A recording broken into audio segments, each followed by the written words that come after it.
If you can keep your head when all about you are losing theirs and blaming it on you.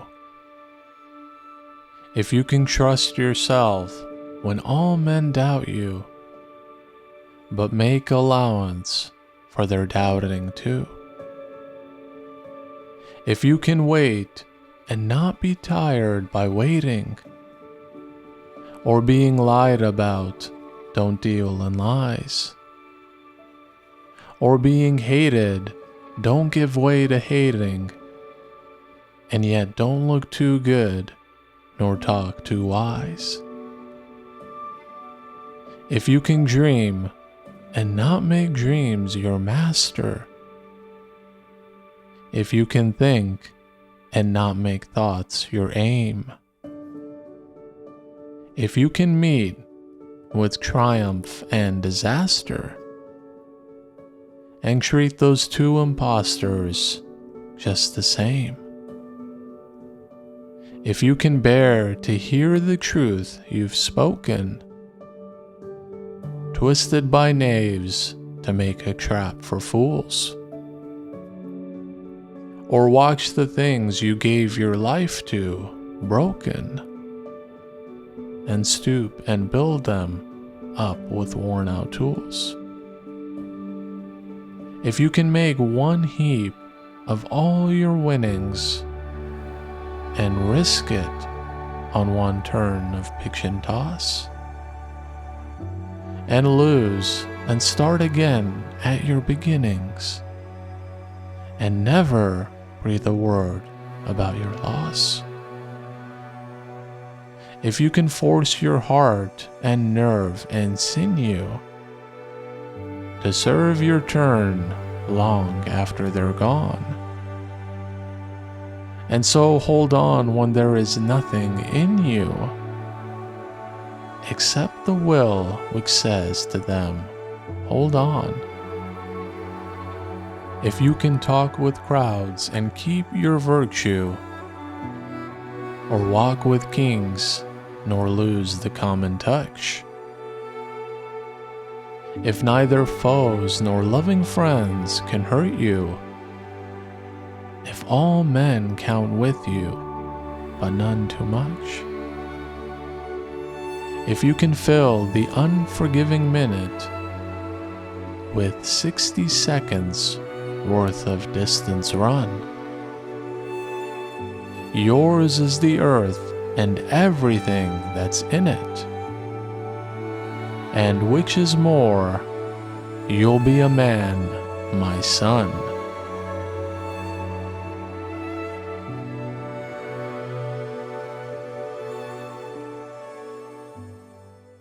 This is one of my favorite poems of all time, and one that I fortunately found very early on in my life.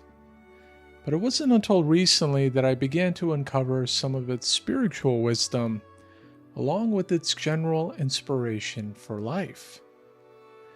It's easy to read this poem on the surface, as I did many times in my youth, and think that it's just an inspiration for boys growing up to be good men.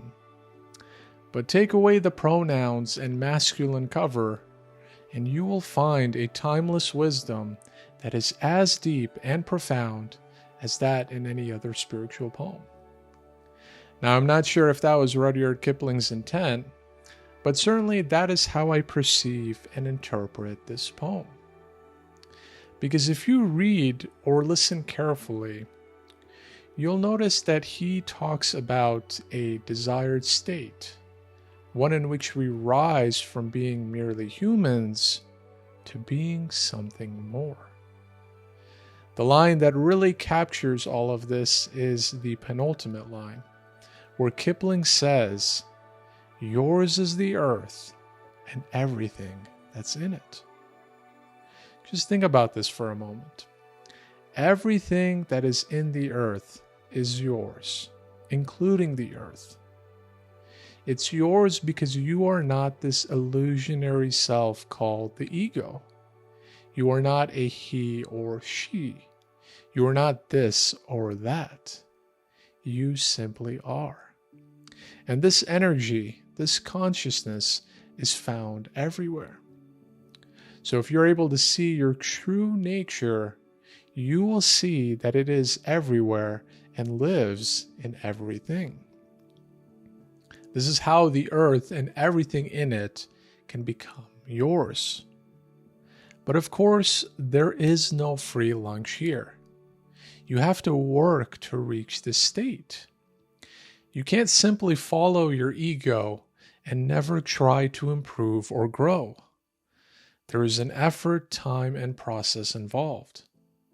And although every soul walks a slightly different path, Kipling draws extensive light on a path we can all take to embody this higher and peaceful state. This path starts by keeping a level head, especially when everyone else around you is losing theirs. If you're always in a roll of thoughts, rushing from this place to that place, then you are not really grounded or full of peace. You are not stable or balanced. All of our spiritual endeavors are meant to reach the state of inner peace and equanimity, to not be swept by the highs or the lows of life, but to see everything with a measured and objective eye. Of course, the point is not to be some perfect Buddha sitting in a lotus position, nor to ever get swept away by good times or bad times. We are all human, and so some level of ups and downs is natural and nothing to be ashamed of. But Kipling is encouraging us to be more balanced and level-headed, because that's the only way we will ever be at peace. He continues on to another important step in the spiritual journey, which is to have confidence in yourself. Be humble, know your limitations, but never doubt yourself. And more importantly, never doubt God. Now, Kipling obviously doesn't mention God directly in the poem, but where else do you think this self-confidence comes from? It comes from within. It comes from the soul, the very power that has always believed in us and has always lifted us up. The confidence that I pick up here is not the false confidence that is usually marked by arrogance, by pride, or by ego. It's rather a more humble confidence that recognizes the possibility of anything happening with God in the picture. Even if we doubt our own abilities from time to time, we should never doubt God's abilities. Sometimes the miracle or help that we are seeking doesn't happen right away. And so the next point on this journey is to be patient, to wait and not get tired by waiting. Of course, we must do everything that we can to bring the change we wish to see in our lives. But in the end, we are just instruments or reflections of a higher power. If God does not will something, it will not happen. And if He does will something, it will happen, but just not maybe in the timeline that we hope or expect. So patience is essential, especially when encountering a significant challenge in life, such as being hated or lied about. It's very easy to reciprocate those negative emotions and energies. But ask yourself, why even stoop to the lows of others to begin with? It might feel good in the moment, but it doesn't bring you any closer to the inner peace and happiness you really desire. Kipling goes on to reiterate the importance of patience when meeting triumph and disaster, when hearing your truth being spun by others, and when watching what you have built all of a sudden come crashing down. You can sense an element of hope carrying and lifting this poem to higher highs. And there are a few lines here in particular that really stand out. The first is on dreams. We all yearn for something more than what we currently have. It might be a romantic partner, a level of personal success, or some prized possession. If you're watching this video, it may even be a greater understanding or spiritual wisdom to help you live a better, more awakened life. Whatever that dream may be, it guides each and every one of us forward to pursue that dream. But even though we may dream of these ambitions and work tirelessly toward them, we should never make dreams our master. We should never put so much attention on some desired future state at the expense of our current state, at the expense of now. This is obviously easier said than done, but there is a balance that can be attained. You can still pursue your dream and be thankful and grounded in the present moment. It does not have to be one or the other. Similarly, you can think and plan about what you want to do next in life, but don't make those thoughts your ultimate aim. Even more importantly, don't think that you are those thoughts. You are just the observer of those thoughts. If you get swept away by your thinking, you lose connection with reality, with the present moment. You are no longer grounded because you are flying around in space, moving wildly from one thought to the other. This is why it is so important to slow down, to reconnect, and to be present with the peaceful stillness inside you. No matter what happens to you in your life, that peace and silence is always there for you to access. It never goes away, as Kipling alludes to. Now, the next few lines that really stood out to me are the ones about losing your winnings, starting all over, and never saying a single word about your loss. In the spiritual journey, we all inevitably incur some sort of a loss. Some of us more than others. This might be losing our home, our job, our health, our loved ones, or anything or anyone else that we value and cherish. Losing is a part of the process. And it's not there to bring us endless pain and suffering.